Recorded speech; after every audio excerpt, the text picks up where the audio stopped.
Often imitated, never duplicated, the greatest show on dirt, the World of Outlaws.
Good evening, ladies and gentlemen, and welcome back tonight to the Online Sim Racing Network as we go back side by side with the PRL.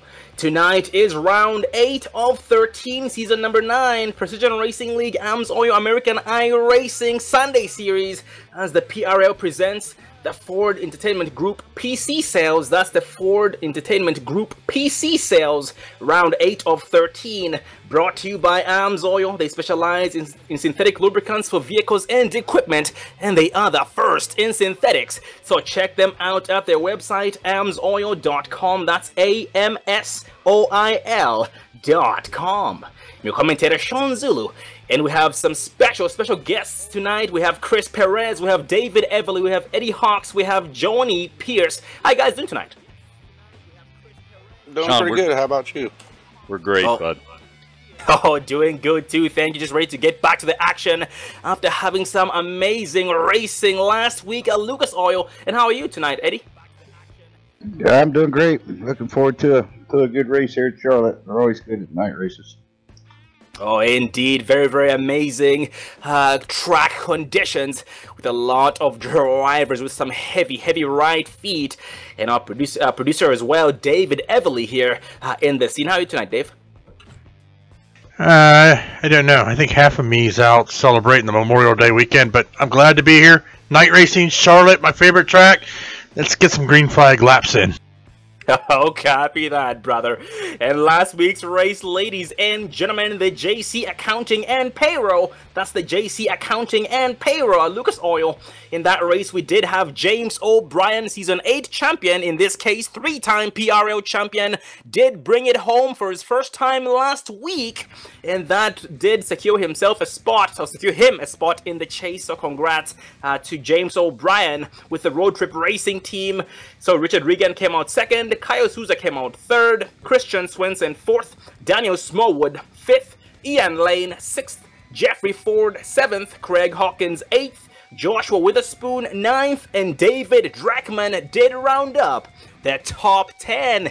And these drivers all belong to some teams, ladies and gentlemen. So James O'Brien, once again, Road Trip Racing, Richard Regan Jr., Gen X Racing, Kyle Souza, Rim Riding Racing, Christian Swenson, Gen X Racing, Daniel Smallwood, Old Schools Motorsports, Ian Lane, GRG, Craig Hawkins, Old Schools Motorsports, Joshua Witherspoon, GRG, David Dreckman, Road Trip Racing, and that did round up the top 10. And last week in that race, we had 2 Gen X drivers. Actually, let's start with Road Trip Racing. 2 Road Trip Racing drivers finishing the top 10. James O'Brien and the 33 of David Dreckman. At the same time, 2 Gen X Racing drivers, Richard Regan Jr. and Christian Swenson, did finish in the top 10. And 2 GRG Racing drivers, Ian Lane and Josh Witherspoon. And also 2 Old Schools Motorsports drivers, Daniel Smallwood and Old Schools Motorsports. Daniel Smallwood and Craig Hawkins with Old Schools Motorsports. And also 1 driver from Rim Riding Racing, and that was Kyle Souza, who did finish in 3rd place last week at Lucas Oil Raceway. And now moving on to our current points standings, ladies and gentlemen. This week we do have a change in the points standings. James O'Brien is now our new leader in points. After last week he was 2nd place in points behind Kevin Whitaker, but this week moving up 1 spot. Richard Regan Jr. 2nd place in points, Kevin Whitaker 3rd place in points, Craig Hawkins 4th, Kyle Souza 5th, Christian Swenson 6th, Stephen Aguiar 7th, Joshua Witherspoon 8th, Ian Lane 9th, and Michael Knight is still rounding up the top 10 in the points standings.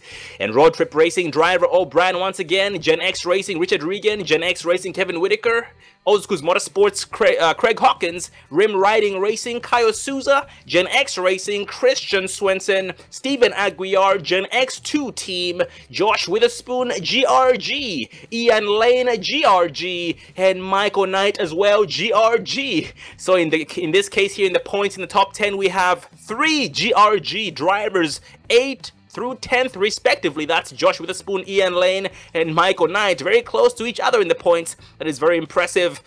And so at this point here, so 3 Gen X racing drivers in the top 10, yes, and 1 Gen X2 racing team, 1 rim riding racing driver, and also 1 old school motorsports driver. At the same time, 1 road trip racing driver in the top 10. Keep in mind that they are team championships, so these teams are trying their best to succeed.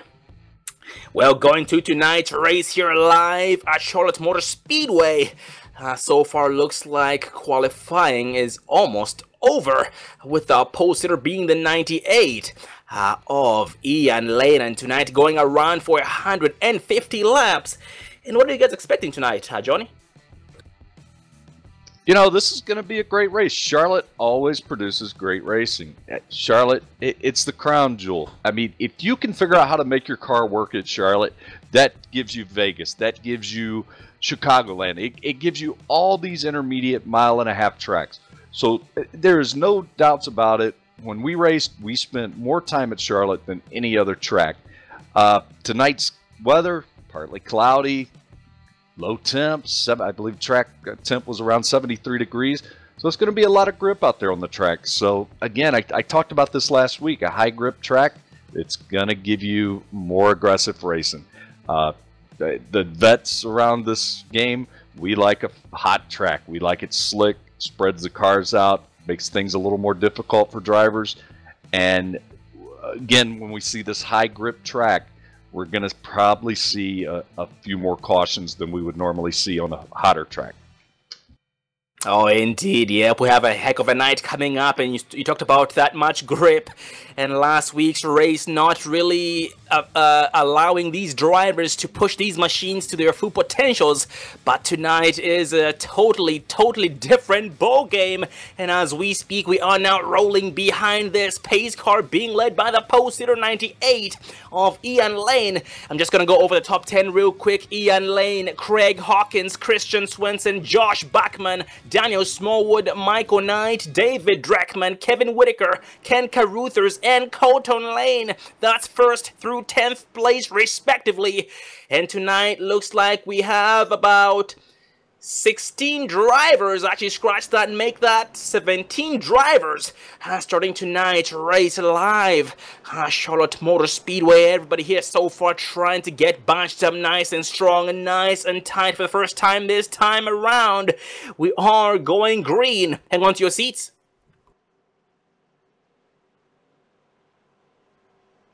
Notice Craig Hawkins is there in the number 23. I'd just like to mention every week, man, we see him qualifying up near the front. He's always qualifies well, but for some reason, Craig just can't seem to get it together to make the duration of the long race. You know, I wish Craig's a great guy, man. I wish he could have as much success with winning as he does qualifying. And as that pace car dipped off, the green flag is now out. Green flag, lap number 1 of 150. Some deadly wheel spin by 23 of Craig Hawkins. And the outside line, as a result, will pay the price. 97, Josh Bachman now trying to fall back in line on the inside line. The outside line, never ever the place to be on a start or restart. And now we are green flag racing, single file, 1st through 6th, respectively. Yeah, like you said, Johnny, you know, if you can set up your car for the long haul with the way these tires fall off, I think, you know, that's the key to winning this race here. The short car run just normally doesn't cut it here. Yeah, and I definitely think that's Craig's problem. You know, I looked at him. I also often talked about bringing him onto our team at one time because he is just always up there fastest qualifying. The kid can drive. Yeah, just give him time to realize that he, you know, it's about being patient, and you know, he'll figure it out. And once he does, just watch out. I mean, it's going to be all over. Yeah, he just needs help set up work. I mean, 90% of these races it's all set up really. And luck. Oh, that yeah, too. some of that too. And from experience, we have noticed it used to be you could go wide open with these machines. for, I believe, the first 5 laps. Is that still the case? No, not anymore. Not with the tire fall off. You might get 2 or 3 laps, you know, flat out if lucky. But the tire fall off is incredible with this last build. And if you notice going into turn 1 too, you got a hump, man, that you pretty much always have to burp the throttle a little bit, because if you try to stay in it on that hump, especially on with a loose race car when you're first starting out your run, that hump will really upset the car. Oh, yep, we've actually seen a lot of drivers in the past get claims as slow drive on the outside. That was 88 of Smallwood way under speed, and now trying to play catch-up, goes from 0 to 0 really quickly, and still is dropping. Yeah, he got in the wall a little bit coming out of 2. I don't know if it was somebody underneath him or if he just got a little loose, but yeah, he went up there and touched the wall a little bit. Yeah, getting in that wall is going to hurt him, though. Aero damage here is going to be, you know, a big killer in speed. Hopefully it ain't too bad, though. Yeah, he's got a little right front damage for sure. Yeah, so far he's trying his best to use the draft of 5 of Kevin Whitaker to the best of his ability, and his right foot as well to try and help counter it the best that he possibly can. And off the exit of turn number 4, he gets run on by 6-0 off Cotton Lane at a fast rate. Yeah, one thing I noticed too, our points leader decided not to qualify, starting in the back. Right now he's running up to 12th, but curious to see how his strategy is going to play out. We got 143, 142 more laps to go, so very long race, very, very early still. And so far up front, the 15 of Christian Swenson seems to be doing the Q line. He is going high on the exit of these turns and staying low to middle in the turns. And he has some clean air, and he's now half a second ahead of second place driver 98 of Ian Lane. And from experience, how long would you say before the outside line kicks in? Yeah, it all depends on your tire wear. Normally when your car starts getting really tight, you're going to move up a groove or 2. I would say normally probably at about a lap 20, 25 of a fuel run, you might start looking to go up to that high line a little bit, unless your car's set up for that high line. Oh, 10-4, that does make a lot of sense. Yeah, so far here, these drivers just taking advantage of the inside lane. Some battle going on between Craig Hawkins and 6-4 of Michael Knight. Side by side, they go on the front stretch.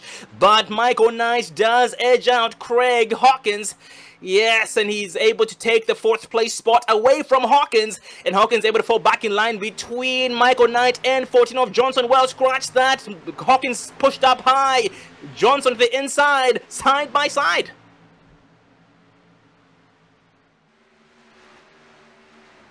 Yeah, good little battle back here with Smallwood and James O'Brien. They've been running side by side for about 3 or 4 laps.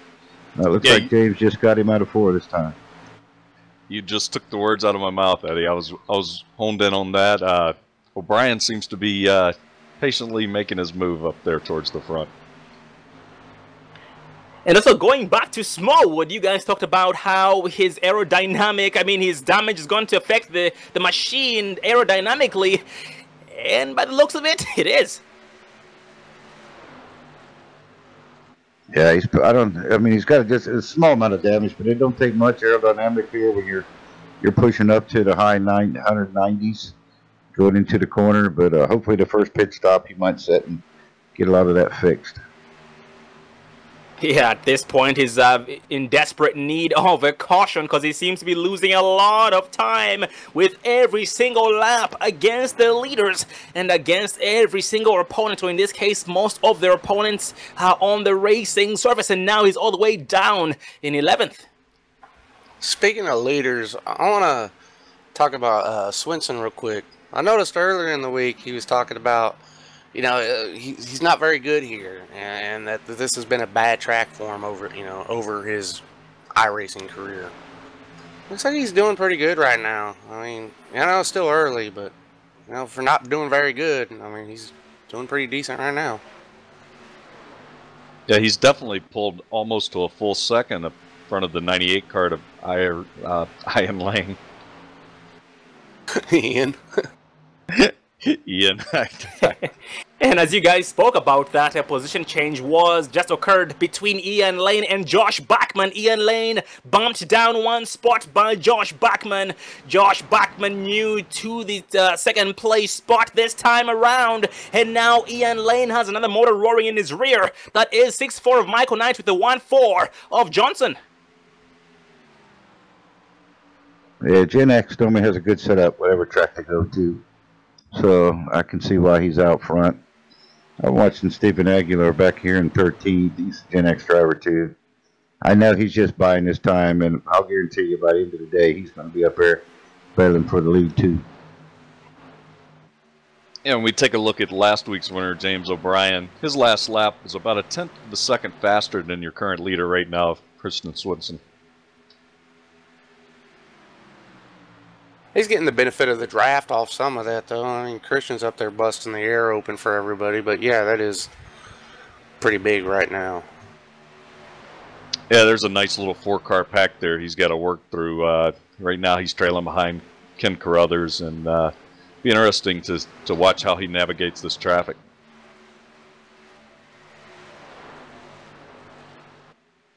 So he knocks down 5 of Kevin Whitaker. Now his next victim, 23 of Craig Hawkins. And Whitaker falls back in line behind him to maybe give him some help here. A little bit of an arrow push from behind. And Hawkins able to power off the outside of the slingshot. Well, not quite. Look at up front, though. I mean, we got GRG up there. A relatively small team challenging Gen X right now for the lead. Look at Buckman, man. He's bringing it up now. Oh, indeed. GRG versus Gen X Racing, and Bachman now the new race leader, lap 18. Great job, Josh Bachman. Oh, but he tops the apron. Yeah, he did a good job there, you know. Very good job. But this is showing Gen X that there's more than just Road Trip out there, though. This is showing Road Trip that there's more than just Gen X, too, so. Somebody I have to give a shout out to is Rory Collins, right in 16th. I watched the race earlier today, spotting for one of my teammates. He already done an Indianapolis 500 already today, and he's still back out here racing in this league here. You got to give him credit for that. Oh man, I can only imagine how he's feeling, but right now, currently in 35th, just taking it easy as he always does in the early stages of the races. That is very impressive. Yeah, he's a good little driver. I mean, we do a lot of different cars and so forth. I think if you give him another season or so here in the PRL, he'll be a reckoned, one of your top runners. Absolutely, without a doubt. We've seen him really improve from last season. Yeah, it has been amazing watching him grow as a driver, and so far his next victim is about a second ahead of him, and that is 00 of Kyle Souza. We have a driver already one lap down, 7-9 of Josh Witherspoon. Josh Witherspoon currently 17th place so far, and trying to catch the draft of 33 of David Dreckman. And Johnny, you know what the pit window is for the B cars? Eddie, I'm sorry, I don't. I haven't had a chance to do much testing. Actually, I've been. I guess I'll be honest. I've been trying to catch you in that AMG Mercedes. I've been working on it a little bit this week. Yeah, I hear you. Yeah, it's been a while. I've been running the A car more than anything, and I know it's about 30 laps for that one. So was just curious when we're going to start seeing, hopefully see some green flag stops. I would probably guess in the next 13, maybe 15 laps or so. I don't see these guys being able to go much further than maybe 35 laps on a tank. But I could be wrong, though. Yeah, some might be short pitting for tires. It's a big advantage if you can get in a lap or two before the leader and get back out, make up a few spots. Speaking of making up spots, we got O'Brien now up, all the way up to 7th spot. He is slowly just chasing them down, just one by one with this field getting spread out the way it is. And speaking of spreading out, a driver who's lost a lot, and I say a lot of positions, 23 Craig Hawkins, Old School's Motorsports driver, currently all the way back in 12th place and dropping, well, just dropped 2 spots in the last 2 laps. He lost a spot to his teammate Daniel Smallwood, and now Gen X driver Steven Aguiar. And as we speak now, Aguiar pouncing on Old School's Motorsports driver Smallwood. They're almost side by side, but now back single file for now. I'll tell you another one's having a good run here tonight too. Is King Carruthers. He's running in 8th right now, and just biding his time. I know he's one of those that likes to take it easy early in the run, early in the race, get the feel for the car. He's really good at setups and knows how to make adjustments. So yeah, he's having a really good run in the top 10. Number 97 of Josh Buckman. He just continues to increase that lead. He's almost a full second in front of the field.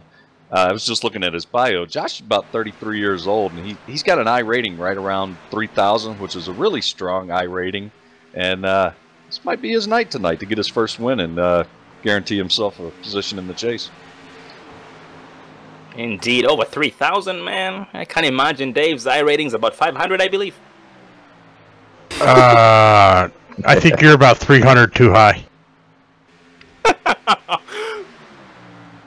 Well, there's a good little battle back here with Whitaker and Carruthers right back here. They've been running side by side for about 3 laps now, and they've been so close to taking each other out. But they're doing a good job of staying off each other, and Smallwood looks like he's sneaking up behind Whitaker to try to grab another spot. But Ken's hanging right there on the outside. Hopefully this is a race that Ken can finally actually find some good luck this season. It seems like he's been caught up in a lot of the stuff that isn't his fault. This would be a good race for him, though. Yeah, indeed. Yeah. Ooh, Daniel Smallwood just pushed up real high there on Ken Carruthers, showing us that definitely that right front tire is starting to get a little hot and worn out, and that's what you see with 30 laps on a set of tires. Oh man, Carruthers almost smacks the wall off the exit of turn number 2, able to hang on to it. He backs off and saves the machine for it to live a couple of more laps here for the rest of the race, hopefully in this case. And now he falls back in line behind 5 of Whitaker. Tell you what, though, we got a pretty good race between 2nd, 3rd, 4th, and 5th. Christian Swenson, Paul Johnson, Ian Lane, and Michael Knight. And these guys are just all over each other.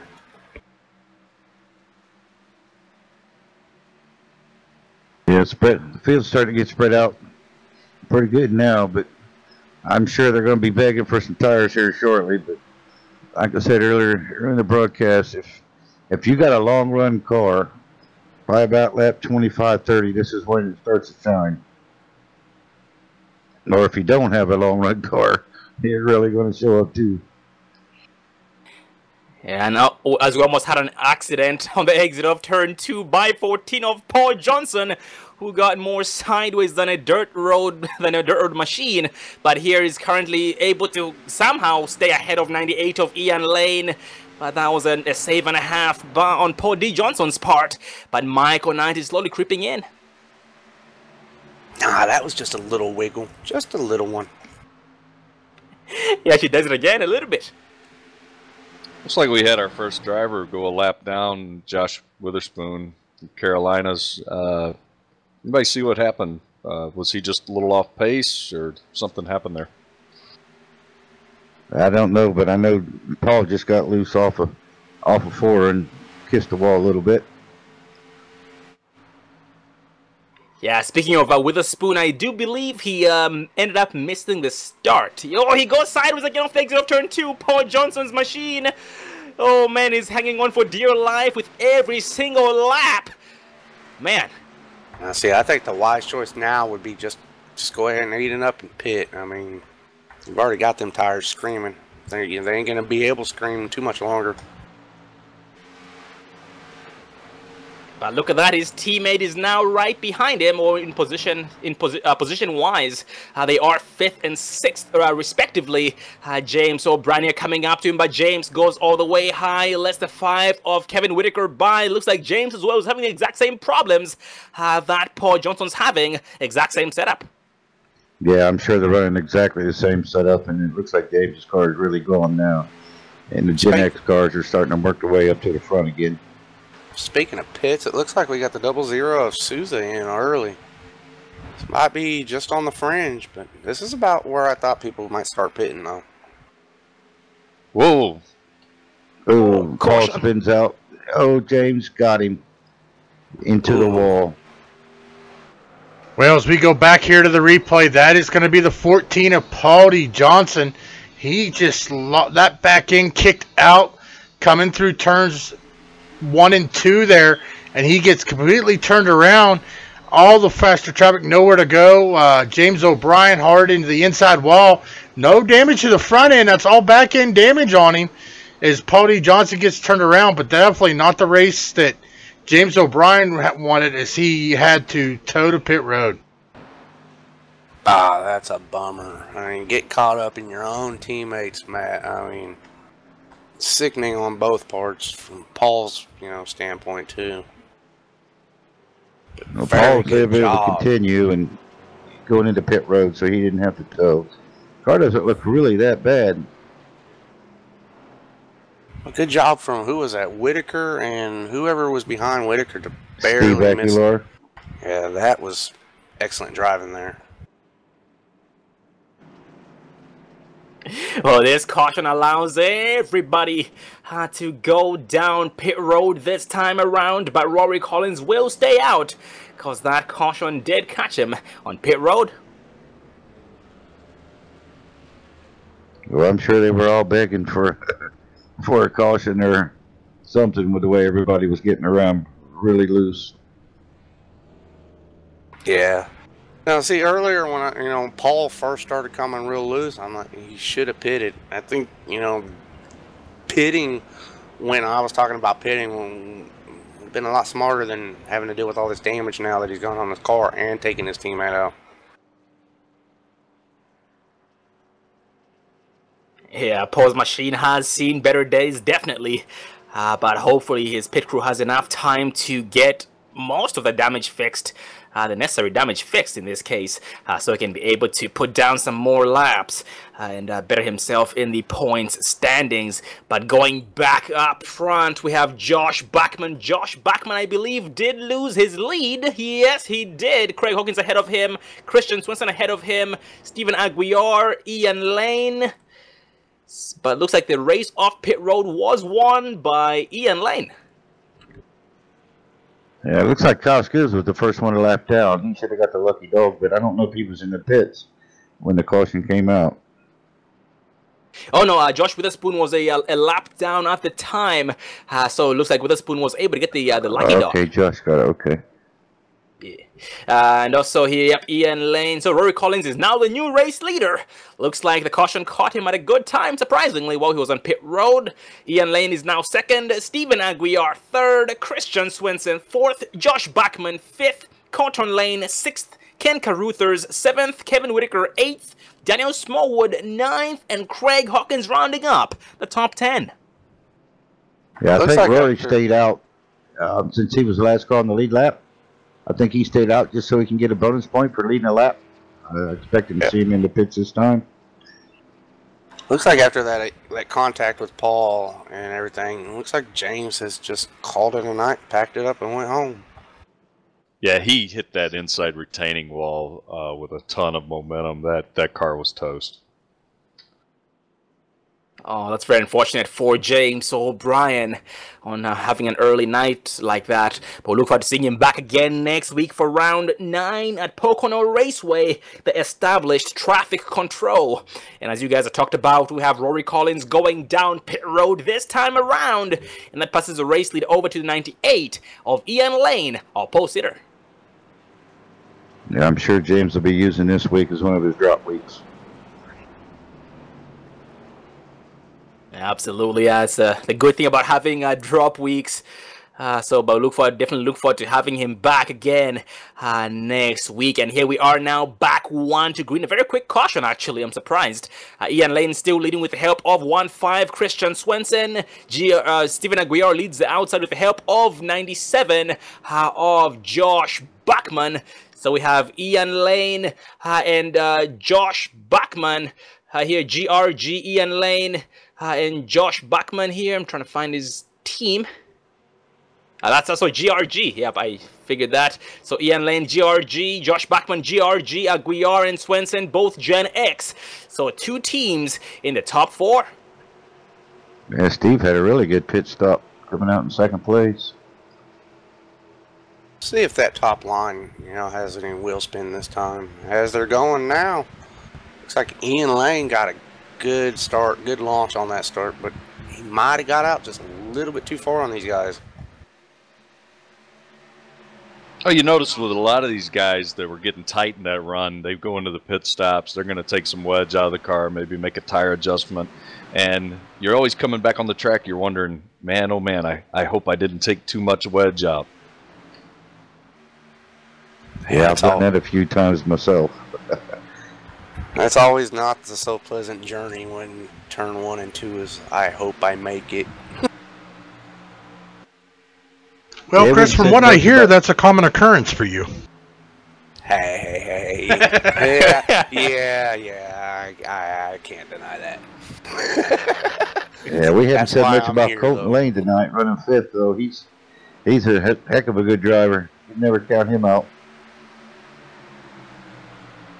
Looks like his car's a little loose, though. Ooh, man, he was able to save it off turn 4. They'll probably start it out loose because they'll start loose and then it'll tighten up on him. But then when you get to the really end of the run, it'll start getting loose again. So I imagine he loosened it up a little bit just for the start.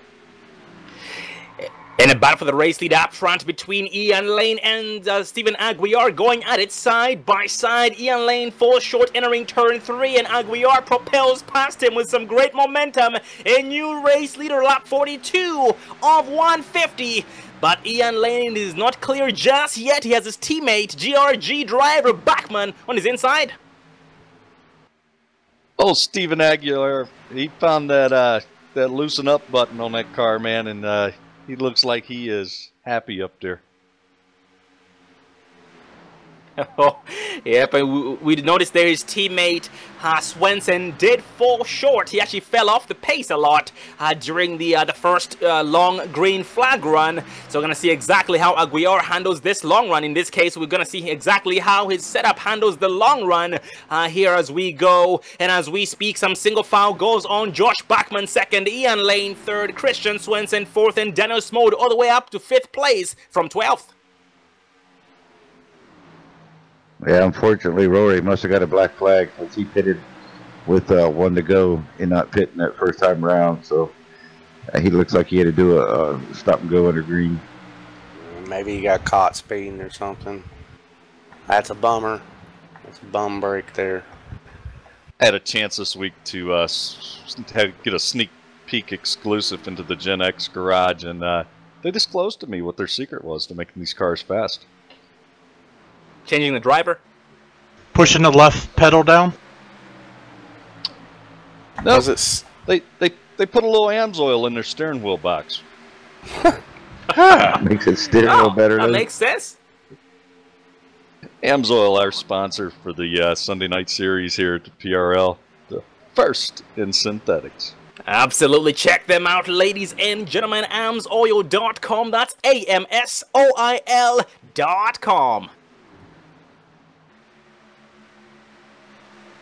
Well, it looks like Steve Aguilar's maintaining a little gap up front, but we'll see when the laps start running down if they're able to hold it. And they better not let him get too far out there. He's got a big head as is. Sorry about that, Eddie. And speaking of Josh Bachman here, Josh Bachman, who was the fastest driver in the first run, in the long run, and so far is seems to be pulling Steven Aguiar in with the help of Steven Aguiar's draft. The only time that Aguiar's draft is working against him, and Christian Swenson right behind Bachman in this case is assisting Bachman into catching Aguiar. Yeah, it looks like some of the teams are catching up to the Gen X, though. I mean, they were running away with a lot of the races early in the season, and it looks like, you know, the competition's definitely got a lot closer. You know, it goes to that old saying there, Eddie, you know, you're only as good as your competition. I mean, that could go for racing, that goes for just about anything, you know. You get that tougher competition, you got to step that game up, and we're seeing these drivers and these teams definitely out here doing it. Oh, for sure. Yeah, I mean, you get an organization like, you know, Gen X Racing that comes in, and it just makes everybody better. You got to build a better setup. I mean, you know, if you want to compete, which makes for really good racing.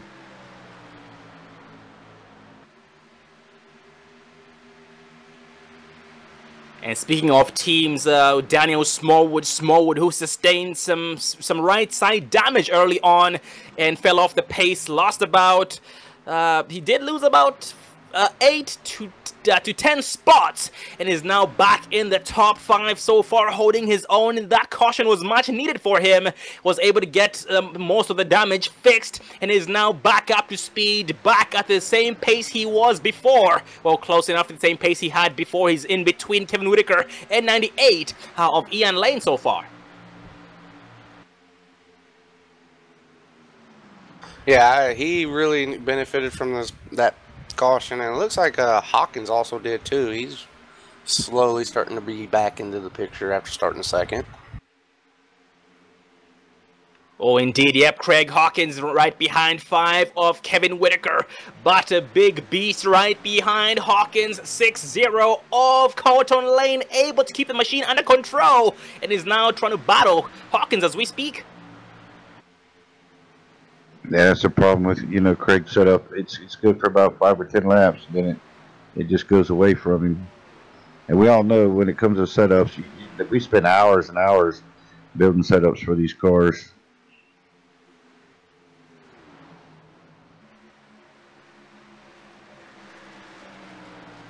Ken Crothers is going back by Colton Lane, pick 8th spot. Yeah, Colton Lane so far seems to be trying to figure stuff out. He is using a different race line, I've noticed, compared to everybody else. But now he gets around 23 of Hawkins on the exit of turn 2. Well, they have a drag race so far, but we have a driver in the mix, 7-9 of Witherspoon. Witherspoon is back from the dead, GRG's own. He was a lap down, back on the lead lap, and now in 10th place. Yeah, that caution definitely helped him out there. I believe what you said, he started in the pits and went a lap down early. Yep, that was quite the comeback on his part. Reminds me of the driver last week, David Dreckman with the Road Trip Racing Team at Lucas Oil Raceway. He ended up going 2 laps down, got both his laps back, and finished in the top 10. That was quite impressive. And he off the exit of turn 4. Looks like Hawkins was able to edge out Witherspoon, but now 64 of Michael Knight in the rear of Witherspoon and catching him at quite the rate. And they are teammates. If we go back out front, it looks like Josh Buckman is about to start working on Aguiar here. He's bringing him in. When he runs a clean lap, he's about a tenth of a second faster than Steve. Speaking of Bachman, I actually noticed something. Not sure if you guys noticed this too, but ever since the pit stop, he has sustained some rear end damage. So it looks like somebody got a little bit too friendly while on pit road, but it looks like the machine might not be too much affected by that. No, he ran the fastest lap last lap, so it's definitely not hurting him. I was going to say, it could be a little bit of added benefit. Change the aerodynamics a little bit on the rear end. I mean, look, we seen it in the Cup Series this year with the Flex and Harvick's rear window and everything else, where that kind of gave them an advantage. So, hey, this is just a little bit of carryover from the real world into the sim. Absolutely, and yeah, Bachmann here benefiting, especially from the draft of Steven Aguiar. I noticed, yeah, the gap between the two drivers, Aguiar and Bachmann, keeps going up and down, and looks like Bachmann is a little bit slower in between turns number 1 and 2, while Aguiar is faster in 3 and 4. So it's pretty much staying the same. Yeah, when Josh starts getting up close to Steve, it's so much harder to pass because you're losing the air on the nose. Makes you, like really tight unless he can get up underneath him, coming out of the corner and being able to pass him on the front of the back stretch. Yeah, and that's one thing we see, whether it's real world or we talk about the sim. Clean air is where you want your car. Clean air, you're going to get the most downforce. It's going to keep that splitter sealed on the track. Like you said, the closer he gets to Steven, is the more that car is going to want to push through the turns. So if you guys are in Buckman's position, where would you prefer to pass the 8? Would you prefer in the on the tri-oval, or wait till you're on the backstretch where you don't have to worry about the kinks? Well, it looks like Steve's going to go high and give it to him here, but no, he's fighting back. I prefer to try to get him out of the corner if you got a chance, because it's so hard to keep the car down low and try to keep it off the other guy, because you're going to get so tight just because it's, you're carrying so much more momentum. I believe if I was in Josh's seat right now, I think I would just kind of tuck behind Steve there and just push him, and hopefully he drives his stuff a little harder and burns those tires up. Yeah, you got a pretty wily old veteran up there, man. It's going to be hard just to get into that the head of Steve. But, it's a good race here between the young and the new and the old of the series here. Yeah, that's when you let your setup win the race. I mean, like Johnny said, why use your stuff up? Just follow Steve. If Steve's car goes, then it's going to be easy to pass him. If not, then you're just going to have to keep running with it. And as we speak right there, the gap in between them is getting nothing but bigger with every single lap. So Steven Aguiar has figured something out. Either Steven Aguiar got faster or Josh Bachmann got slower, or both in this case. And here as we speak in the 3rd place spot, we have Christian Swenson and 98 of Ian Lane working together. Thinking when Josh tried to make that pass on Steven, I believe he probably pushed the car a little much and probably got that right front hot. And this is where we're seeing the car fall back. Yeah, it looks like Ian Lane, he's giving Kevin a good run for his money, but that outside line seems to be almost a preferred line now when it's come to pass him with the worn tires. He's just letting him know he's there. I mean, show him a little bit of fender. Get him a little worried. Yeah, these guys at this point have had 28 laps on this run since their last pit stop. And now 15 of Swenson actually was able to gain some time on Josh Bachmann, against Josh Bachmann, despite having to battle Ian Lane. Wasn't that about lap 33 when we saw the 14 of Paul Johnson's get loose? Yes, sir. So probably another, 4 or 5 laps here? That's what I'm thinking. This is going to get very interesting here. And speaking of Paul Johnson, a status check, he is currently in the 15th place spot, just holding his own. He is racing 00 of Kaio Souza for position number 14. They are both a lap down. Speaking of looseness, yes, Paul Johnson is again loose. Yeah, and the car's so beat up, it's got to be a handful to drive. Yeah, but this is when Paul races his best, though. I'm going to say, you got to give him credit for it, though. He didn't park it. He's still out here doing the best he can, getting the most points he can. Absolutely, and so far here seems to be doing an amazing job. He has decided to back up his third entry to make up for it.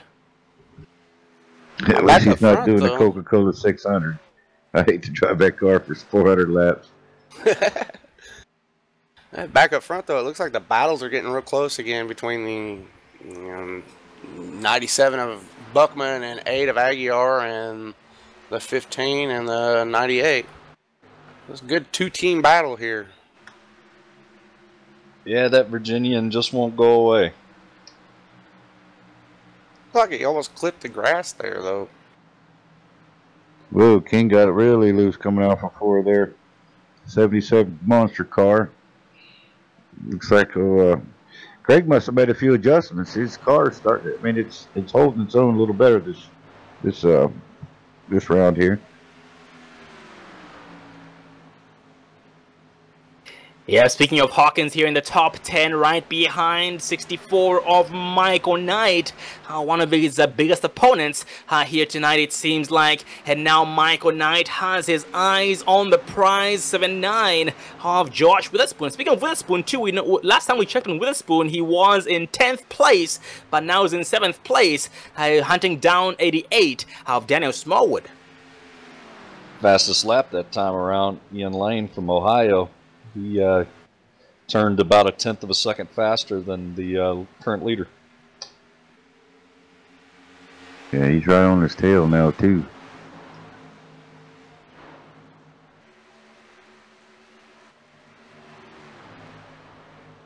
And the good thing about the top 4 right now is what we can do is we can compare the setups of the Gen X racing drivers, Steven Aguiar and Christian Swenson, against the GRG racing drivers, Ian Lane and Josh Bachman. Just depending on how these machines handle so far, these drivers have a 35 run on their tires. I imagine whoever helped GRG build these setups this week is just smiling. I mean, from ear to ear. I mean, just to see 2 of his team guys up there running. I don't know if it's, a combination of Buckman and Lane building these things, but got to be proud of these guys this week. I'm sitting here watching lap after lap. The fastest lap, I mean, we had Ian Lane turn a fast lap. We had Michael Knight turn a fast lap. These guys might have something for us. Man, Steve's car still looks like it's hit. Oh, nope, he's in the wall. He's in the wall out of 2. As I was just about to say, it looks like his car's still handling pretty good. He must have got a little tight off the corner there, but still maintaining 2nd spot. Yep, and just like that, a new leader on lap 72, Josh Bachman.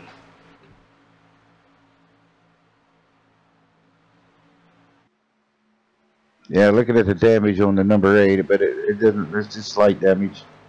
Yeah, I don't think it's going to hurt him much. His nose still looks good. Just a little right front fender damage.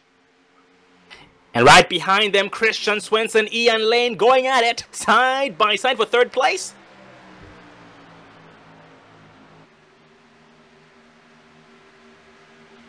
I don't know about you guys, but I'm just smiling watching these guys race. I mean, this is awesome tonight. Went back and took a look at Steven Aguiar's ride there coming out of turn 2, and car just pushed up on him. He's definitely tight.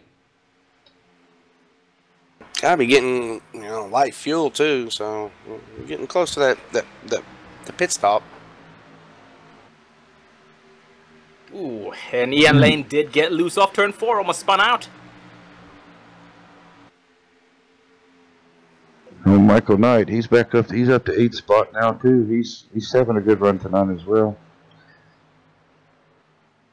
And we have a ghost here tonight, 5 of Kevin Whitaker. Kevin Whitaker hasn't had the best races here the last couple of races, but now is here in the 5th place spot. He did start in 8th place and went to the back of the pack at one point and is now mighty loose. Oh, he almost smacks the wall off the exit of turn 4, but saves it. His next victim is 98 of Ian Lane. Yeah, I'm looking at Colton Lane right now, and he's got a lot of right rear damage. Hard. He must have smacked the wall really hard.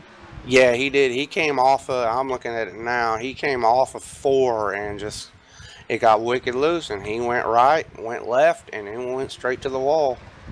Yeah, I think he'll be pulling in the pits here soon. He's got a handful. That's a bad deal for him.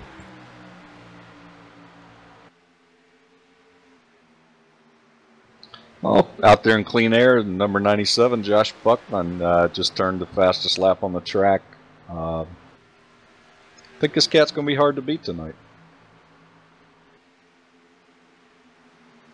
Yeah, trying to go for his first win right here. Charlotte Motor Speedway, and so far third place and fourth place drivers still going at it. That was Ian Lane and Swenson. Looks like Lane just lost that spot to Christian Swenson, or in this case Swenson was able to take back the third place spot away from Ian Lane.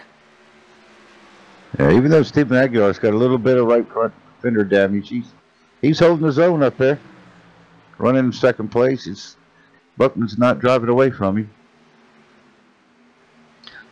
I'm taking a look from Steve's cockpit cam here, and that car looks good, man. He's just he's not fighting the wheel a lot. He's just kind of laying her in there just into the turn like you want it to, and the car looks good. Yeah, it looks like Christian. He's getting really loose now. His car's starting to go pretty quick. He's getting really loose off of 2 and 4. Looks like we got Ken on pit road right now, though. Yeah, it might be. Like I said, when your car gets that bad, Christian just hit the wall out of 4. That if you short pit, you can make up a lot of ground. Yeah, and the way the fall off is on this tire model, which is, admittedly iRacing knows that that's a fault of the sim, that's something they got to work on. But you're definitely right. A lot of times you're just best to go ahead and short pit, and you'll make that time right back up.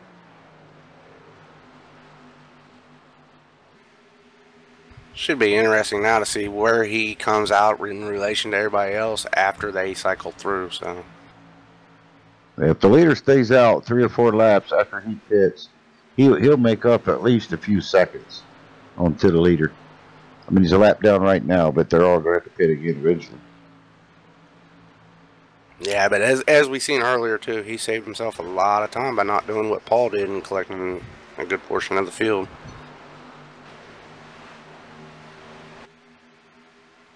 I continue to ride on board with Steven.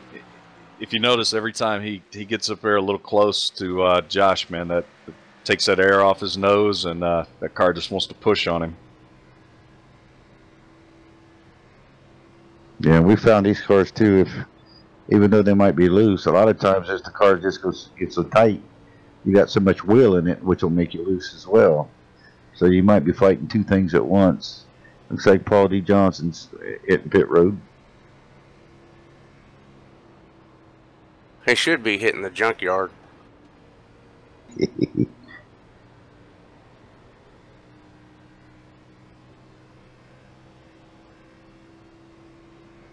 We'll see what kind of laps Ken's run here compared to the leader.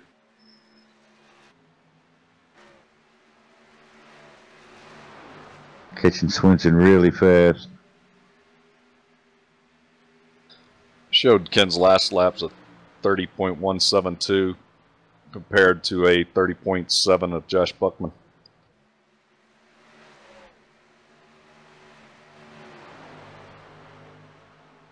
Hey guys, with this being Memorial Day weekend, I'd like to give a shout out to our event sponsor today, Jeffrey Ford, with Ford Entertainment Group and everything.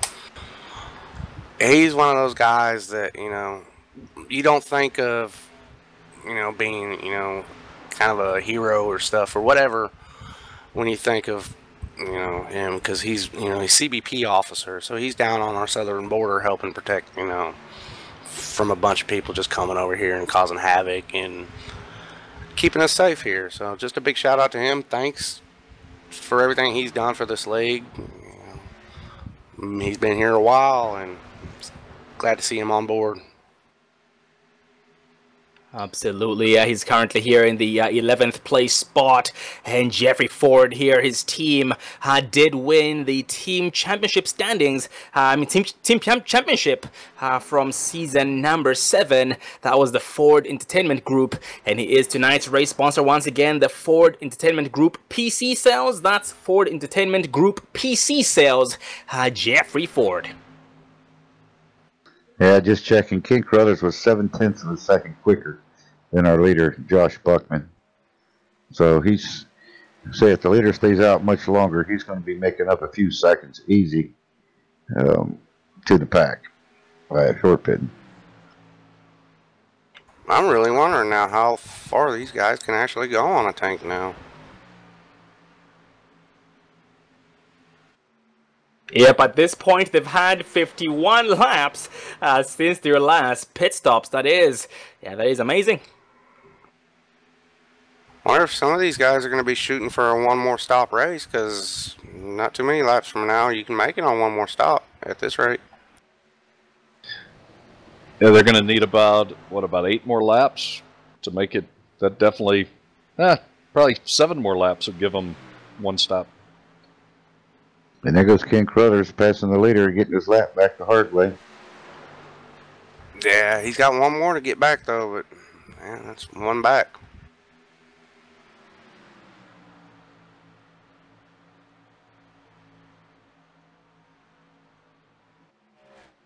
I think you can go close to 60 laps on a tank of fuel, if I remember correctly, in the B class. Looks like the number 33 of Trackman was down on the apron for some reason. I believe he pitted. It was just coming out. Yep, we got one more ticket hitting the pits. Actually, yeah, David Dreckman peeling off right now, going down pit road as we speak, including Steven Aguiar. Oh, we got a car sideways on pit lane. That's 8 of Aguiar spun out. Oh, that's a bad break for Aguiar there. Well, as we're going to go back to the replay here, focusing on the 8 of Steven Aguiar coming down into the pit. Came in too hot and heavy, locked the brakes up. Fortunately, he might have a speeding penalty there. And it's so easy to do, Dave, on these old wore-out tires. You practice that stuff with new tires, but you really don't do it when you got 55 laps on your tires. Speaking of practicing, I don't recall anybody practicing in the little bit of practice that I watched, so it'll be interesting. Yeah, I think you're right, Dave. He's still sitting on pit road. Yeah, Pachi noticed there, Steven Aguiar was doing 65 miles per hour crossing the line, entering pit road. That's 65 mph, and pit road speed limit is 50, so he was doing 15 over. So yes, he got a speeding penalty, and looks like he just rode off pit road, and that means he spent, and try and see how much time he spent. He spent 28.8 seconds on pit road. That's 28.8 seconds on pit road. Steven also made contact with the 33 of David Dreckman as he come down pit road, but it looks like David's car is alright. It looked like he just bumped it a little bit, but hopefully he didn't. It like he caught him in the right on the rear tire, right rear. Yeah, but more green flag pit stops taking place as we speak. We have Ian Lane. Actually, Ian Lane just left pit road. So at this point, Ian Lane has pitted. Jeffrey Ford still needs to pit in. Kevin Whitaker did pit. Daniel Smallwood, Christian Swenson, Craig Hawkins, Steven Aguiar, David Dreckman did pit in. So at this point, the only drivers on the lead lap who still needs to pit in include Josh Bachman, who is now going down pit road as we speak. And that should give the race lead over to 79 of Josh Witherspoon. Yes, Josh Witherspoon is the new race leader on lap 93. Would you look at that? He goes from one lap down early on in the race to being a leader. That is quite impressive. Ooh, yep, and looking at it right now, you guys did call it. These guys can make it on just this pit stop. But yeah, I don't think we're going to get that fortunate to go green flag run. That, you know, it'd be thrilling to see it go green flag, but you get down here 10-15 to go and these guys get close, you might see some more action here. Josh Buckman completed his stop, coming back on the track on the back stretch. Yeah, he had just a routine pit stop, 4 tires and some fuel, and he's back out there.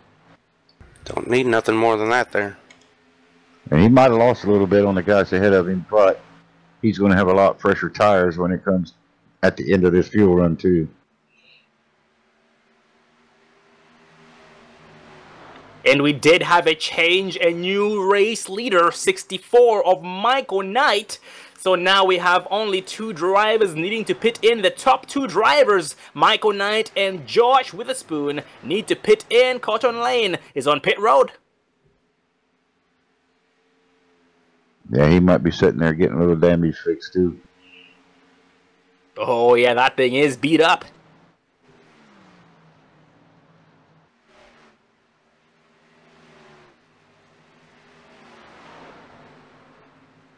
And looking at my stats right now, the driver who had the fastest pit stop was 77 of Ken Carruthers with a 13.3 second pit stop, followed by Jeffrey Ford, who had a 13.6 second pit stop. So congrats to Ken Carruthers and Jeffrey Ford. Looks like now we got the 64 and the 79 on pit road together. Looks like they were trying to hope for maybe a caution to come out so these guys get caught. Because it would have been them only on the lead lap and a lot of people a lap down. Would have put in different perspective on this race there. Yeah, that's going to hand the lead over to Kevin Whitaker with Christian Swenson behind him for second.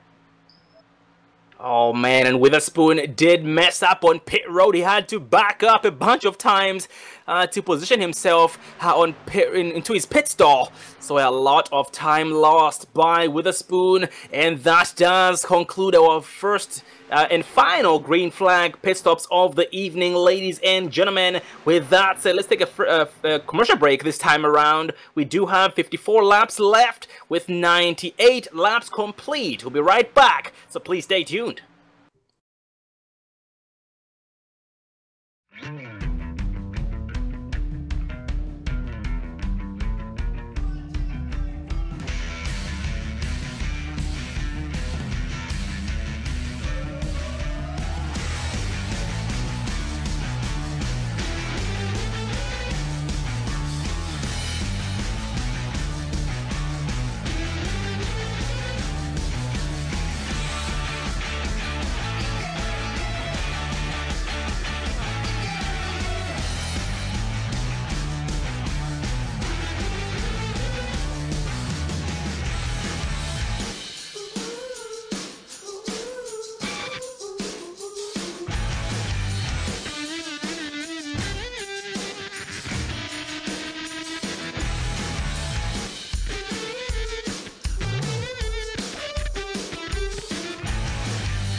Don't let your first date be your last. Visit People Against Distracted Driving at PADD.org.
Welcome back, ladies and gentlemen, to the Ford Entertainment Group PC sales. That's Ford Entertainment Group PC sales.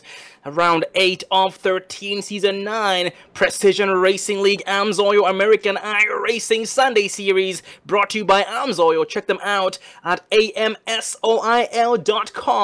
They specialize in synthetic lubricants for vehicles and equipment, and they are the first in synthetics. So once again, amsoil.com. And ladies and gentlemen, you are watching the Precision Racing League American Iracing Sunday Series. Precision Racing League has a lot to offer. They have road racing and oval racing, and they race about 5 nights a week. Different series, different cars, different drivers. So check them out, precisionracingleague.com. And going back to the race, we are under caution, but now back 1 to green. The caution was caused by a self-spin. A driver got loose entering turn number 1, and that brought the caution. And now we are behind the pace car with the leader, 5, Kevin Whitaker, with the help of 88 of Smallwood. Outside lane being led by Swenson with the help of 98 of Ian Lane. Well, once we go green, we'll be having 46 laps to go. And with that said, everybody's going to be able to make it the rest of the way, which means no more required pit stops. That's one less thing to worry about. Yeah, but no more required. I mean, sometimes cautions breed cautions here. I mean, these guys know it's getting down to the end here. I mean, it's going to be time to go here soon. Yeah, we're into the checkers or record zone, and they're off. Mr. Whitaker just almost sucked the paint off him boys there. He got back to the throttle so fast. And he left the battle between Smallwood and Swenson. Smallwood gets around Swenson once again, outside lane. Never the place to be, and Swenson rocking some right front damage. He did smack the wall twice, and the second time was the worst time. And so far, seems to be struggling to get up to speed, but he is still holding his own. And in the back of the pack, we got Jeffrey Ford. He smacked the wall a ton coming off of 2 there. Be curious to see how Josh Buckman does back here in traffic. He's able to get by these 2 Gen X guys. Stephen Aguiar in that 8 car, he is the man on the move right now. We almost had some 3 wide among Stephen Aguiar, Craig Hawkins, and Ian Lane, but now Aguiar pouncing on 98 of Lane. Lane stays high. Aguiar pulling on 23 of Hawkins. They are different from different teams, Gen X versus GRG. So far, GRG, Gen X, including Old Schools Motorsports, 3 teams going at it so far. That is Aguiar, Lane, and Hawkins, and now it's a battle going on in front of these 2 drivers, 3 drivers actually, Ken Caruthers and 15 of Swenson. Actually, that's Josh Bachman, sorry. Yeah, these cautions are playing into Craig Hawkins' hand here. He's got a short run car. This caution's definitely helping him. At number 8 of Steven, he's just coming on up through there. He's like, hey boys, y'all mind if I play through? I just noticed this too. We have a new race leader.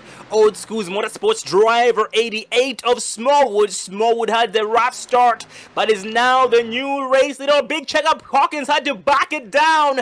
All momentum lost, all speed lost, and the spots to go with it, and has to play catch up. Oh, Smallwood's got to love this going on behind him. Oh, yep. The more they battle, the more he pulls away. The more they battle, the more people get spread out, too. The less likely a caution's going to happen, so... Josh Buckman, he must have made the wrong adjustment. He was way high up there in turns 3 and 4. Lost a couple more spots. Could be it's just, you know, their car is not, you know, particularly his car, because you see his teammate up there in front of him, but particularly his car is not, you know, suited to run in the pack that he's in right now.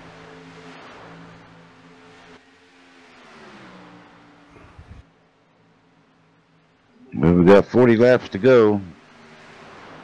So it's about go time now. And it is go time. We got Gen X on the hunt, chasing an unfamiliar foe right now. Second, third, and fourth, all Gen X. And they're all coming after Smallwood. And so far here, Christian Swenson in second place is actually getting some great assistance from his teammate, Kevin Whitaker. And that's most likely why he's being able to hang on. But looks like Whitaker goes to his inside, side by side. They go teammates against teammates. And now that bumps Swenson down to third, Whitaker up to second place. And now I feel like Swenson might end up suffering from that. Yeah, Whitaker, he said teammates are teammates, but he says, sorry, pal, I gots to go. And really, I mean, 38 laps is still a lot of laps to go. You don't really want to burn up your stuff early, so be curious if a Smallwood, you know, if he's using up his stuff early, and, you know, these guys are going to be catching him here in about 10, 15 laps. And speaking of Whitaker, he was able to win the first 2 races here with the PRL, but then ever since then he's not been able to win any more races. So tonight he's trying to make it his 3rd win, and this just might be it. Looks like he's gaining a lot of time against Smallwood. He actually gained about a 1/10 of a second. Yep, a 1/10 during the last lap. Yeah, this is one of those tracks, though, that... You know, yeah, it's good to finish second, and Whitaker has won a few races already, but this is one of those tracks that, you know, I won Charlotte. It's kind of like I won Daytona, or I won Indy. There's just something about it when you say, I did this. No, Steve Aguilar, he's on the move now. He just got by Spencer. And he's trying to run down Whitaker now. We need the Jaws theme right now. Darn it. And I do feel bad for Christian Swenson. Unfortunately, that damage is really holding him down. He was very dominant all race long here so far in tonight's race. But now he has a new threat. In this case, threats 98 Ian Lane, 79 Josh Witherspoon, 97 Josh Bachman, and Craig Hawkins, all single file coming up to him. Yeah, I believe we failed to mention when we were on commercial break there that the 15 of Christian Swenson, he smacked the wall there a couple times. So that's probably holding that car back a little bit. Yeah, he's got a lot of right front damage. Looks like he's got a little right rear damage as well.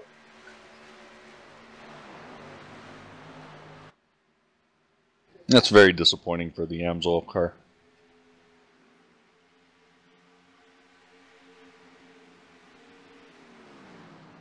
And a status check on the 96 of Jeffrey Ford. Jeffrey Ford here still holding his own in the 13th place spot. He is doing an amazing job, pushing about 175 miles per hour maximum speed. That is about 15 to 20 miles per hour slower than everybody else's maximum speed here before entering the turns. But he is still doing an amazing job despite that.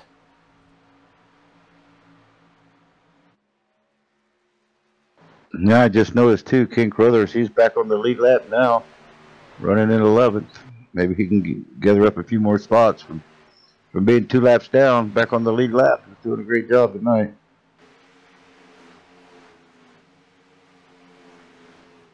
The number 14 of Paul D. Johnson, he's currently in the lucky dog position. He is probably really hoping to see a caution here. Looks like this lead group, the top three guys are coming into some lap traffic. I believe Jeffrey Ford. Gonna bring them a little bit closer here though. And they've been slowly closing that gap on Smallwood there. Yeah, Kevin's all but caught him right now. This is good showing from the 88 though. I mean, to come out here and lead some laps. He's ran good a couple times this season. He's been caught up in some wrecks, caught up in some of the stuff that he's created too. So, been pretty fast. He's just this good race for him right now. Yeah, I remember Smallwood had some serious bad luck. His worst race was at Dover, where he actually got taken out on the start. That was lap number 1. He did get rear-ended due to some deadly wheel spin. But ever since then, he was able to get back out here, and here in tonight's race being one of his better races, best races, if you will. So far, his biggest mission is to hold off 5 Whitaker, but it looks like they're now side by side. Yeah, it was only a matter of time. It's just to see how hard he fights for this, though. Does he fight real hard and wreck both, or fight hard enough to stay in second? Well, I'm sure Kevin's just setting him up. Kevin's definitely a lot faster. He'll probably get him going down the back stretch here. You know, the number 8 though, he's sitting there thinking, I could be in the catbird seat right now.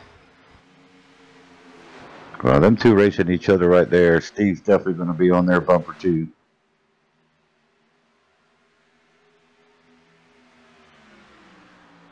It's hard to pass down low once you got worn tires, though. Once you got a really good handling car, the outer groove just gets to carry the momentum so much off the corner. Oh, we almost made contact.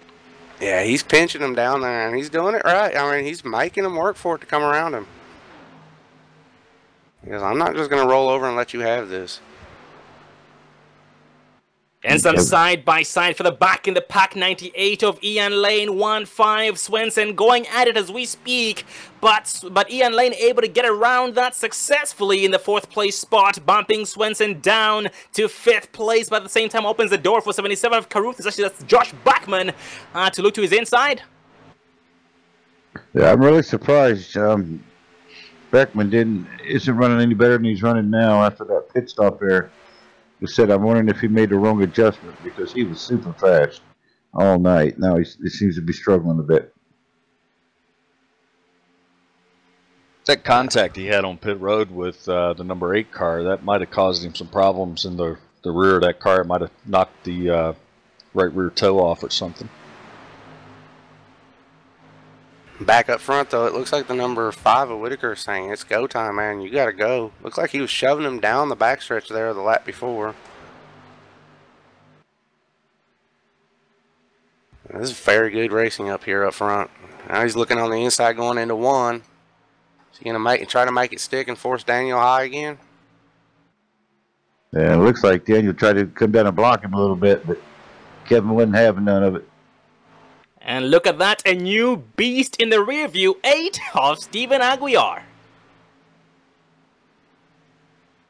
Yeah, those two racing up front allowed Steve to come up there, but I think Steve, I mean, he's got a good long run car too, so I think about it all said and done, he's going to be up there racing for that top spot.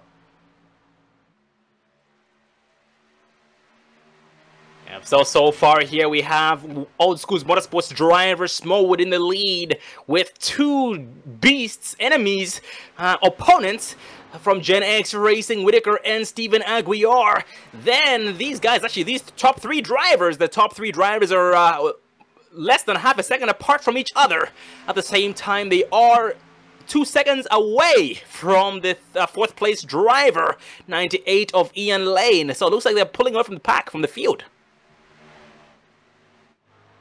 Yeah, he's getting super close to getting up inside of him, but that outside line, like I said, it just carries so much more momentum.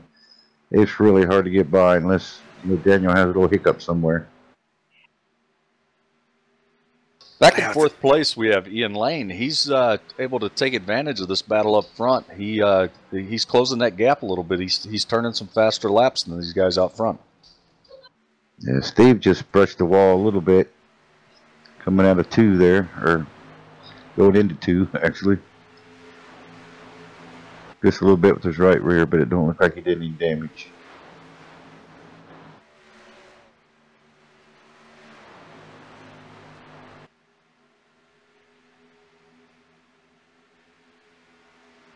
Looks like Smallwood is allowing Whitaker to have a look on that inside every few laps, and then when Whitaker tries to move up a little higher, Daniel just holds him down there. Yeah, it's a good. They're side by side now. Let's see what comes out of this. They're almost touching each other. Kevin's having a hard time keeping it down. 20 laps to go as they go by the checkered flag this time. And these guys are putting on a show up here. Looks like Kevin's cleared him. And he made him work for it, though. Kevin Whitaker. Yeah, he did.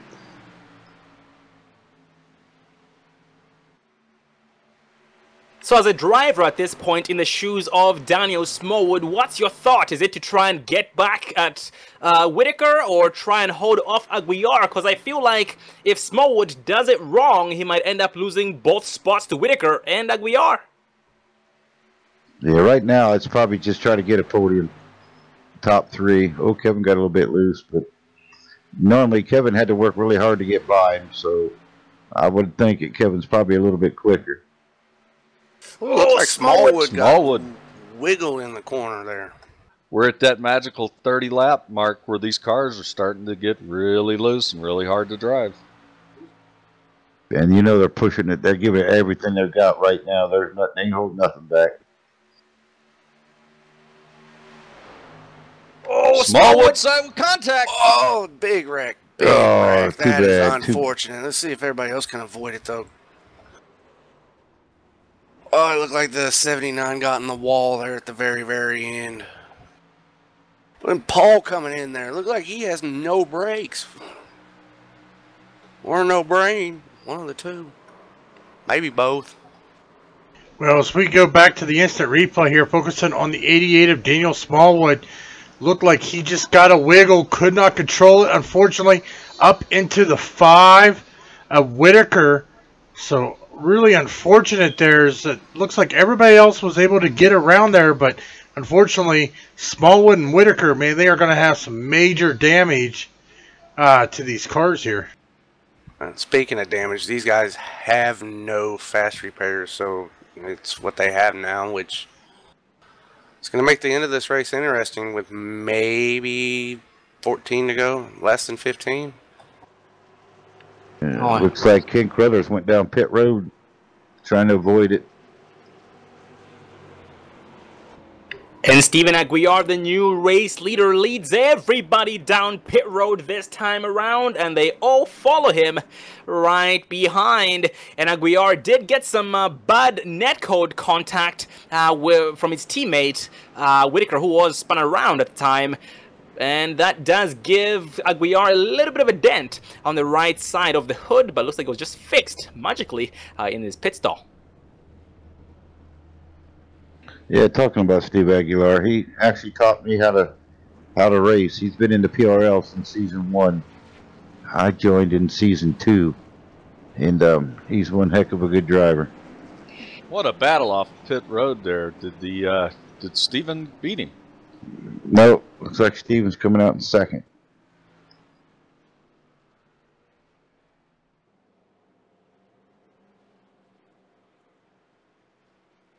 Ian Lane had a phenomenal pit stop, 13.6 seconds. Oh, yep, compared to 14.1. When he was in the number 2 pit stall. I just about to say, yeah, the 13.6 compared to the 14.1 of Aguiar. That is quite impressive, and that gives us a new race leader on lap 136. And we have 35 of Rory Collins behind the pace car, behind Kyle Souza and Jeffrey Ford. All these drivers hoping to get one lap back once the pace lights turn off. So Jeffrey Ford and Souza 1 lap down, and Rory Collins is also 1 lap down. So they all should be able to get back on the lead lap with the 1 to go mark. But then again, thinking about it, you know, they won't be able to pit in. At this point, they all have over 40 laps on their tires. So that it's not going to benefit them too much. Hey, while we're under caution real quick, I'd like to give a shout out to one of the guys that ain't here tonight, and that's Brandon Walter. He was lucky enough to go to the Indy 500 this afternoon. I'm very jealous of him right now. Well, if we take a look at that number 5 car, boy, that thing is just beat up. That's so unfortunate for Kevin. Oh, man. Oh, we have a new viewer in the chat. Well, that's Michelle McMaster Eisenhower. Welcome back, Michelle. It's good to see you. Hello from Don and Michelle. Thank you very much. Good to see you there, Don and Michelle. Hope you're doing well tonight. Hope you're doing well. Happy Sunday to you, too. Happy Sunday. Yeah, it looks like Daniel's setting the pits and trying to get some of his damage fixed. You know what, guys? We're going to see a first-time winner here. At least this season, and possibly in their PRL, racing career. I know Aguiar's won before, I believe, and I think Hawkins has won. But as far as I know, there's the other guys up here, Ian Lane, Witherspoon, Buckman. These guys haven't won yet. Yeah, it's going to make things extra interesting, and look at that, our post hitter is back up front in the lead, Ian Lane, with the help of Josh Witherspoon, his teammate, Steven Aguiar, here with the Gen X team, with the help of an Old Schools Motorsports driver, Craig Hawkins. That's 1st through 4th place, respectively, and we now have a 13-lap shootout coming up. That's 13-lap shootout. Hang on, it's going to be a bumpy ride. Hang on tight. Let's see if he goes when this guy ducks off. And yeah, he got a good launch there. Second, outside lane couldn't get going there.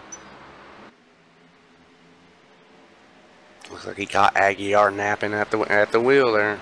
He checked up the outside line and allowed Ian Lane just to drive off into the sunset so far.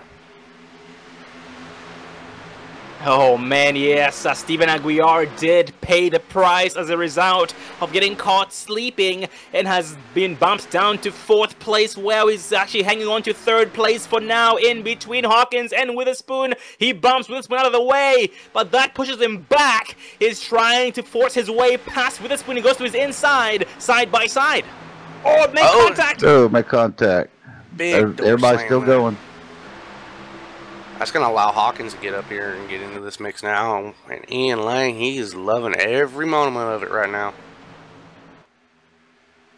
Hawkins is throwing it in there low, too. Oh, net code. Yeah, by net code contact. Oh, man. I had a feeling that was going to happen. Yeah, as we pull up the instant replay here, you can just see the net code. Fortunately, it's one of the things we have to deal with here in the sim world between the 23 Craig Hawkins and Steven Aguiar. I mean, they had about a quarter of a car length in between them, but unfortunately, that net code is going to cost the 8 of Steven Aguiar as his car goes around and up into the outside wall, but it looks like everybody else is going to be able to get around him cleanly. Yeah, I figured it was going to be a net code because Steve was still in the middle groove. Craig still went low. And it's just, like you said, it's just a sim racing, an iRacing issue. If Steve would have went, higher and then Craig went low, there wouldn't have been an issue. Yeah, but unfortunately... Steve could have went higher. Craig could have went lower. It's time to go, though. I mean, it's just unfortunate with what, we have that this happens, but it's amazing that doesn't happen more often with the sim. Yeah, with 10 to go, I wouldn't be giving him no room either. All right, you can't fault Hawkins for being there just as much as you can't fault Aguiar for being where he's at. I mean, like I said, we're getting ready to see a first time winner this season and in their career, and for them this is big. Yeah, Josh Beckman, he's back up there in third, but it's going to be hard to hold off Ian Lane, though. He's really had a fast car. In regards to the netcode issue, it's really amazing what iRacing does here. I don't know if our viewers know or not, but one of the things that we have here at iRacing is we have dynamic weather, we have dynamic track. So there's so much information being transmitted back and forth between these cars, and it's truly amazing that iRacing is able to produce this events like they do. It's remarkable. I mean, yeah, you're right, because you think about it. Wherever you're sitting right now, I mean, I'm sitting in the middle of Kansas right now, and this is having to come from iRacing, which is in Massachusetts, where the server is now, to my house here, back to iRacing, and while at that same time, the information is going to your house and back and forth. It's just amazing we don't have more problems. But I think the netcode issue is more as iRacing predicts where that car is going to go, even though it didn't go there. So it predicted that Craig Hawkins was going to get into the 8 of Stephen Aguilar, even though he didn't. That's where the netcode comes from. You see, the way I've always been explained is the way the netcode basically is. Around these cars, there's a bubble, like a little bubble. You can't see it, but unfortunately, with the way the sim works, is it's got to have that bubble, and then once something gets inside that bubble, that's going to make it seem like contact. So even though we're seeing it and there's space in between them, unfortunately they're within those 2 car bubbles, and it's kind of like popping that bubble and going to spin the car, because with the way the damage and everything works on the physics of it, they got to have that bubble so that way it'll register the damage. But unfortunately, we'll get the net code, and even though they're not touching, the sim is registering them as they're actually touching. Yep, that is correct. And we did have a lucky dog this. Caution 77 of Ken Caruthers did get back on the lead lap. I actually noticed, Johnny, you were pronouncing his last name differently than I was. I do believe I'm pronouncing it wrong. Yeah, it's Carruthers. Oh man, I've been pronouncing it wrong last season and this season. That's Carruthers. I apologize, Ken, if you're watching this. We are now back 1 to green. Ian Lane in the lead with the help of Josh Bachman. Outside lane being led by Craig Hawkins with the help of Christian Swenson. So here the bottom lane, the 3 drivers on the inside, the first 3 drivers on the inside lane are all part of the GRG racing team. Ian Lane, Josh Bachman, and Josh Witherspoon. It's going to make things interesting. We have a 7-lap shootout coming up. Look who's up there, too. Sitting in 6th spot is old Mr. Exciting himself there, Paul. He's always fun to watch. Pace car will be ducking in right now. Well, I don't think he's going to stay there for long, but he's got some pretty beat-up cars behind him, too, though. Yeah, that green flag is out, and Ian Lane did get a great restart as usual, as expected, and Josh Bachman able to hang on to the 2nd place spot, actually 3rd place spot, and Craig Hawkins was able to also fall in line between Josh Witherspoon and Josh Bachman to secure the 3rd place spot.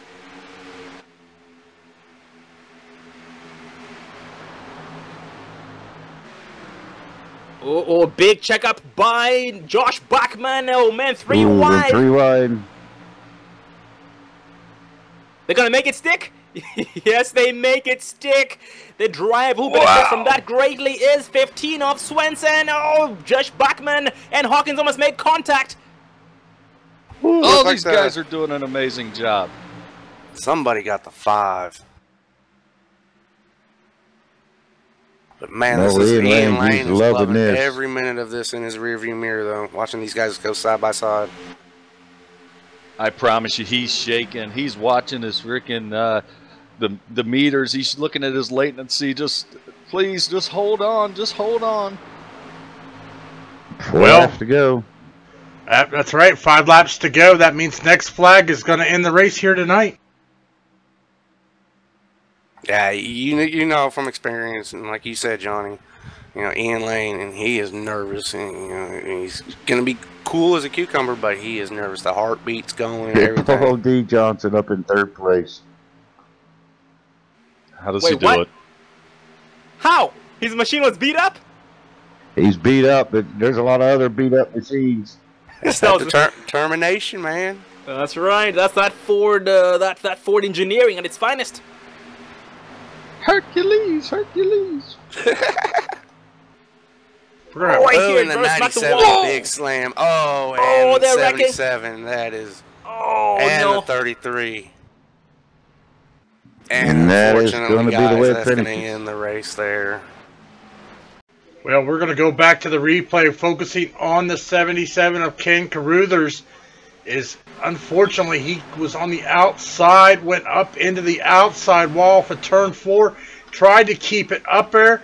Fortunately, the 97, I'm sorry, of that was Josh Buckman, and then got into the 77 there. So unfortunately, bad luck there for the 77 of Ken Carruthers. But as you guys said, this is going to end the race here. We are going to be under caution here, with Ian Lane getting away with the win here at Charlotte. Let me interview Paul at the end of the race. Oh man, that was quite the turn of event and an amazing race, an amazing end to tonight's race. Ian Lane able to finish the race where he did start. Once again, he was the post sitter. Christian Swenson 2nd, Paul Johnson 3rd, Craig Hawkins 4th, Josh Witherspoon 5th, Colton Lane 6th, Michael Knight 7th, Josh Bachman 8th, and David Dreckman 9th, Kyle Souza 10th. That rounds up the top 10. But these results are still unofficial. This is 2 lap to go mark. Actually, the white flag is now flying.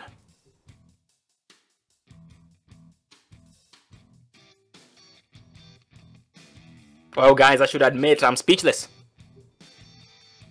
Yeah, I didn't think it'd finish that way, but boy, what a turn of events. But I think the fastest car won tonight, though. Ian Lane had a really fast hot rod. I think the night. best prepared team won tonight. I mean, GRG showed that they had some speed this week.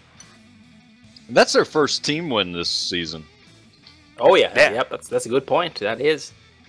So if we look at the team standings, we still got Gen X Racing with 5 wins, and you got Road Trip with 1 win, Gen X 2 with a 1 win, and now GRG with their win tonight.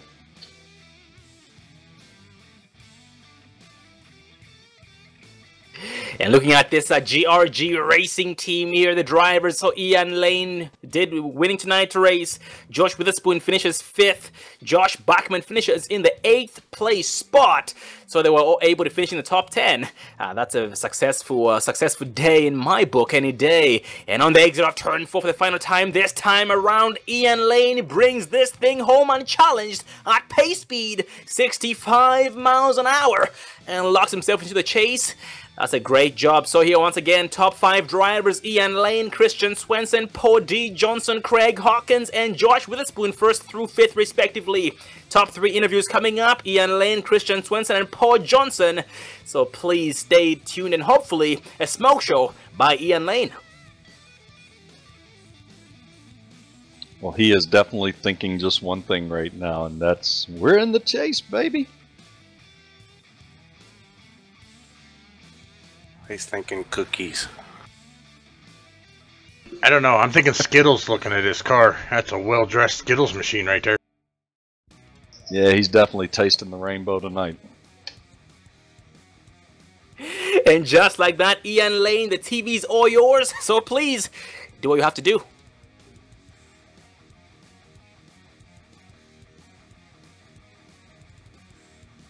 Hey Ian, how you doing, buddy? Hey guys. Congratulations there, man.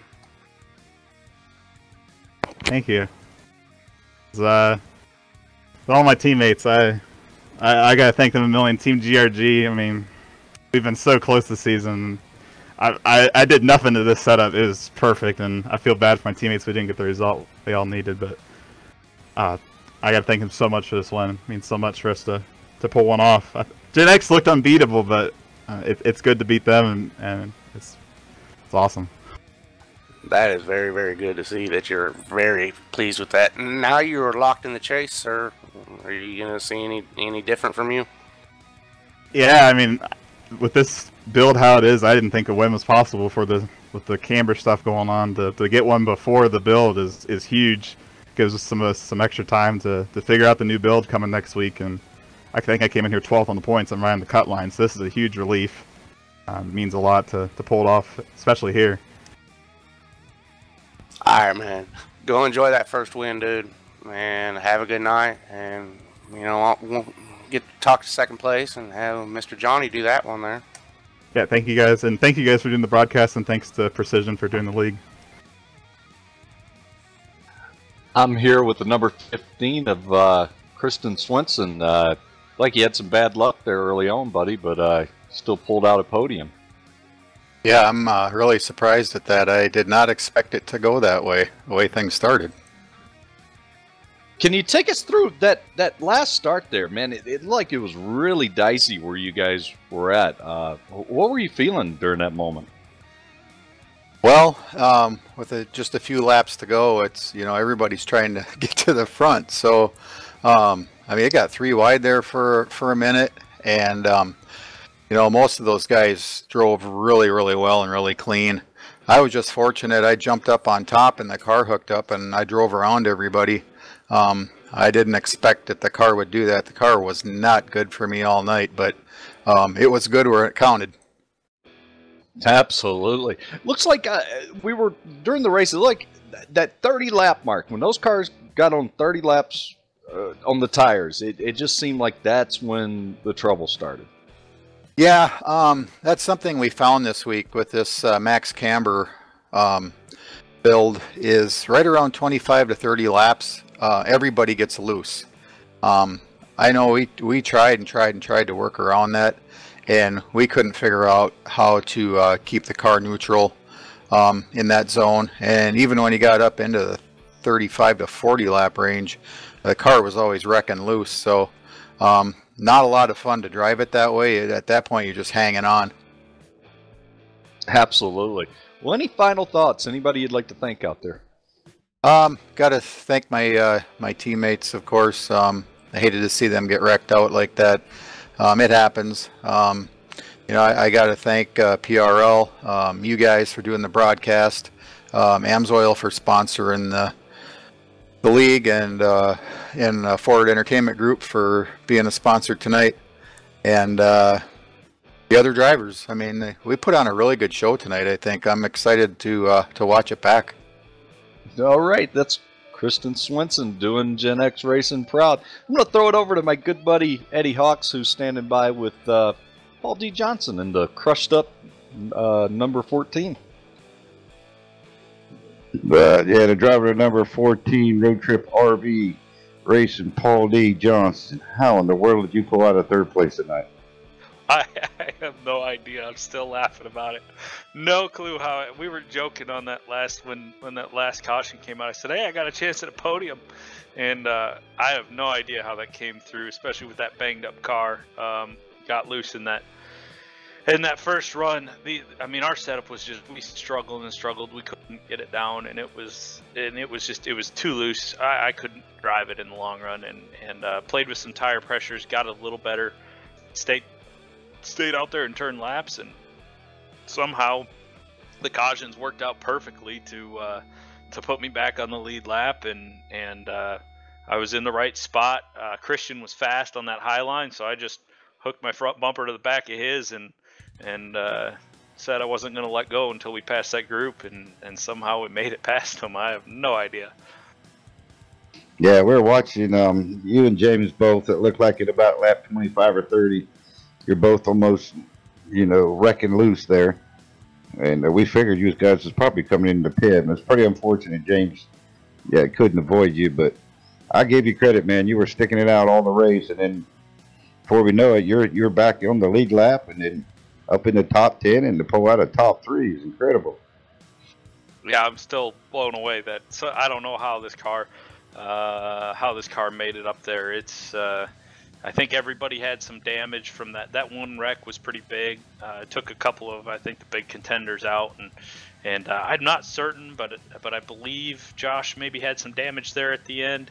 And that high line at the beginning there, you could almost flat foot it and really get some speed coming out of there, especially with being hooked up to Christian there. He kind of pulled me around everyone, so I gave him a few little love taps, just trying to push him past. But yeah, I can't believe it hung in there.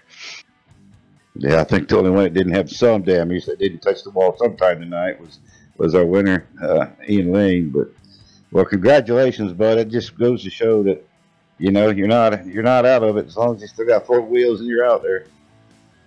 Yeah, I'm pretty surprised. So I'm really glad to be top 3, especially after how that night started. Really bummed that that wreck ended up. I tried to lock it down, just hold the brakes, and watch everybody go driving past. And unfortunately, it was James that got into me. So, but I want to thank our team, Road Trip Racing. These guys worked hard all week. I was actually at work up on the road, so I didn't get back till today, and they worked and worked and worked, and it was a struggle. This week was rough. We could not get a setup to work, and they kept at it. We had something decent tonight, but it was hard to drive. Thank the guys that were helping us build the set, Area 51 chassis design, Kennex suspension systems, and the Setup Genius for working on this car. And really big thanks to AMSOIL. That's awesome that they sponsored this. Ford Entertainment Group for the sponsorship for the race, and big thanks to you guys. It's awesome watching the. You guys know us all, so it's really fun to watch the broadcast too, because you guys know us personally, and that's a lot of fun. So thank you guys for doing that too. Yep, you bet. Well, that was your number 3 place, Paul Johnson. Number 14 RV Road Trip Ford Mustang. And that rounds up interviews first through third respectively, all different race teams just like last week. So Ian Lane, GRG, Christian Swenson, Gen X, and Paul D. Johnson, Road Trip Racing. And here finishing off the top 5, Craig Hawkins with the Old Schools Motorsports and Josh Witherspoon, GRG. So 2 GRG drivers in the top 5 lane. And Witherspoon, what a heck of a race tonight, a heck of a showing. And tonight's race, ladies and gentlemen, sponsored by Jeffrey Ford, the 96 Jeffrey Ford, tonight finishing in the 11th place spot.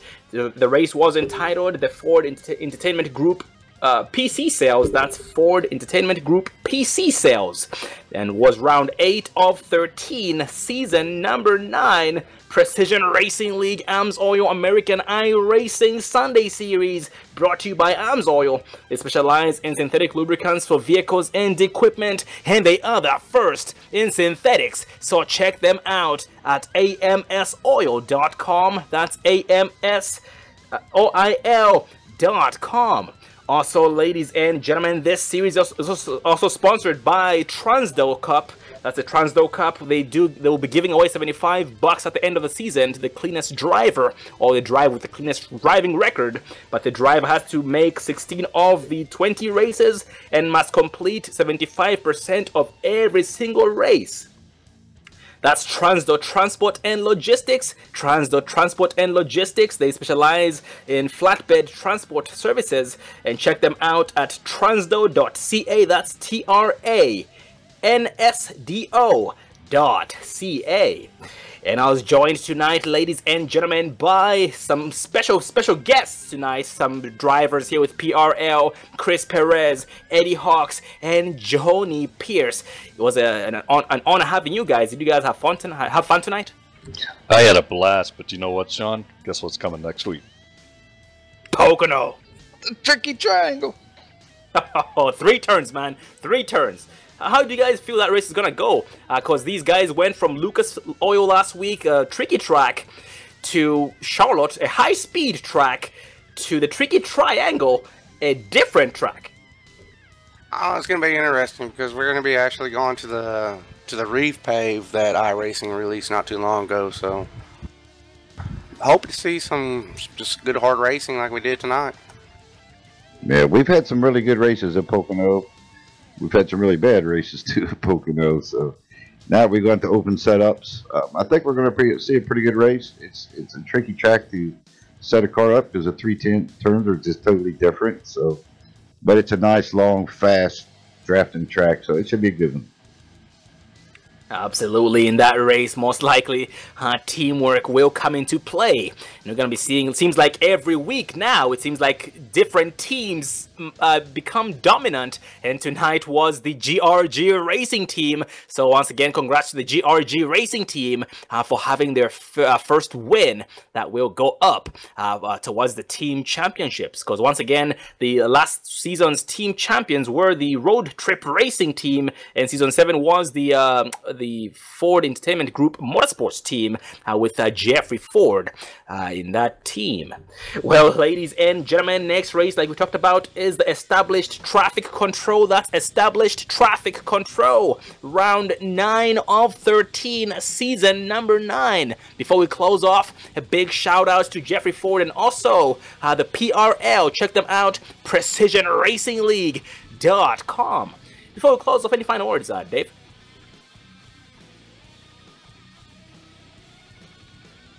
Oh, Dave might not be there, looks like. A man of few words. A man of a few words, indeed. Well, I am Sean Zulu, Chris Perez, David Everly, Eddie Hawks, and Johnny Pierce. Have a good night, and thanks for watching.